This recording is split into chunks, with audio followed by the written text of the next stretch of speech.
విధంగా కాకినాడతో నాకున్నటువంటి ఆ బాంధవ్యం ఏంటో అందరికీ కూడా తెలుసు. సో నేను కాకినాడ అమ్మాయిని వివాహం చేసుకున్నాను. నా భార్య సుష్మితని 2002 సంవత్సరంలో నేను వివాహం చేసుకొని కాకినాడ నుంచి ఒక అద్భుతమైన దైవజనురాలని, వైజాగ్ నుంచి వచ్చిన దైవజనుడిగా నేను తను తీసుకుని వెళ్ళాను. అదే దేవుడు, నేను అనుకోలేదు మరలా కాకినాడలో ఉండే ఒక బలమైన యవ్వన దైవజనుడికి నా కూతుర్ని మరలా కాకినాడకి కోడలుగా దేవుడు పంపించినందుకు దేవాది దేవునికి స్తోత్రాలు చెల్లిస్తూ ఉన్నాను. సో ఇది దేవుని యొక్క నిర్ణయం అని నేను దేవాది దేవునికి స్తోత్రాలు చెల్లిస్తున్నాను. అనేకసార్లు ఇక్కడ మిరాకల్ మహోత్సవాలు కండక్ట్ చేస్తూ ఉండేవారము.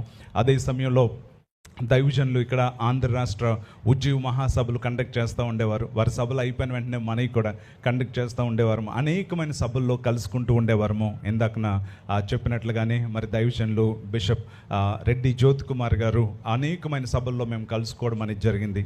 కానీ అప్పుడు బ్రదర్ అని పిలుచుకునేవారమే. కానీ దేవుని చిత్తానుసారంగా ఇప్పుడు ఆత్మీయ బంధముతో పాటు శారీరకమైన బంధాన్ని కూడా దేవుడు అనుగ్రహించాడు. అందుకని ఇప్పుడు బావుగారు బాగున్నారా అని చెప్పి పలకరించుకునేటువంటి కృపను దేవుడు అనుగ్రహించినందుకు దేవాది దేవునికి స్తోత్రాలు చెల్లిస్తున్నాను. ఎంత మంచి కుటుంబంతో మాకు ఇచ్చిన ఈ బంధాన్ని బట్టి మొట్టమొదటిగా దేవునికి స్తోత్రాలు చెల్లిస్తూ, మరి దైవజనులు అభిషక్తులు ప్రపంచవ్యాప్తంగా బహుబలంగా వాడబడుచున్నటువంటి ఆత్మీయులైనటువంటి మచ్చలేని నాయకుడు అని ఎవరికైనా సర్టిఫికెట్ ఇవ్వాలి అంటే అది బిషప్ రెడ్డి జ్యోతి కుమార్ గారికి ఇవ్వగలుగుతాం. సో అంత గొప్ప దైవజనులను బట్టి నేను దేవాది దేవునికి స్తోత్రాలు చెల్లిస్తున్నాను. వారి మంచి మనసును బట్టి, ఆ యొక్క ప్రేమను బట్టి దేవాది దేవునికి స్తోత్రాలు చెల్లిస్తూ ఉన్నాను. అదేవిధంగా మరి వారికి మంచి శ్రీమతిగా చేతి వంట ఎంత రుచికరంగా ఉంటుందో ఆ ప్రేమ కూడా అంత మధురంగా ఉంటుంది. అటువంటి మా అక్కయ్య గారు డాక్టర్ శాంతి రెడ్డి గారికి ప్రత్యేకమైన వందనాలు తెలియజేస్తూ ఉన్నాను.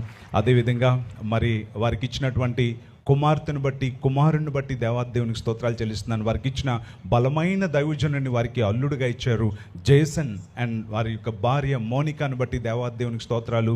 ఈ రోజున ఆమె బైబిల్ కాలేజ్ డైరెక్టర్గా ఇక్కడ మధ్యాహ్నం అద్భుతమైన సందేశాన్ని ఇచ్చారు. నేను విని దేవుడిని ఎంతగానో మహిమపరిచాను.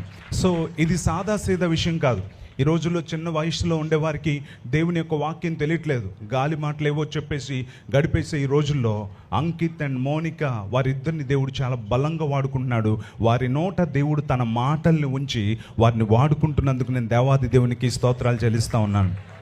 సో వారి కుటుంబాన్ని బట్టి దేవునికి స్తోత్రాలు చెల్లిస్తూ, అదేవిధంగా మరి మా సన్నిన్లా దైవజనుడు మరి పాస్టర్ అంకిత్కు, శ్రేష్ఠకు కూడా ప్రత్యేకమైన వందనాలు తెలియజేస్తూ ఉన్నాను.